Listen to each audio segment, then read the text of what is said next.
Верш Олеся Бачылы «Сустрэча ветэрану». Хай вайна ўжо даўно атрубіла трывогу, ды спакойнымі быць нам нібы не з рукі. Кожны год у Маскву у майскі дзень перамогі для сустрэч ветэранаў вязуць цягнікі. Як з франтоў, хоць заместа цяплушак экспрэсы, вось і красная плошча ў світальным святле, і крычаць запытальна лісткі: хто з Адэсы, хто з Арла, хто з дэсанта на Янікале, хто з 4-й ударнай, хто з 3-й, хто з 5-й, не заўсёды раздасца адказ за спіной. Усё менш і штогоду прыходзіць на свята, усё больш адыходзіць на вечны спакой.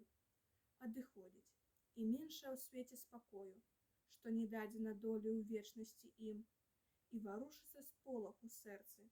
А што, як на трывожнай зямлі іх не стане зусім, і не стане трывожнасць наступных вярэдзіць, і вайна перастане прыходзіць у сны? Хто ж ад лёсу знішчэння тады папярэдзіць? Хто ўратуе планету ад новай вайны? А абрушыцца атам у тоны. Ну не вернеш ні жыцця, ні аддадзеных розуму год, і тады ўжо хіба што ў бязлюднай пустэльні будзем роспачна клікаць адзін аднаго. Клікаць, стрэчы шукаць, не знаходзіць, і ўвысь узлятаць і крычаць між далёкіх планет. Я з пакутнай зямлі, дзе хто ёсць, адгукніся, і табе адгукнуцца не зможа сусвет. Нездарма ж закрадаецца ў сэрца трывога, ветэраны адходзяць дарогай адной.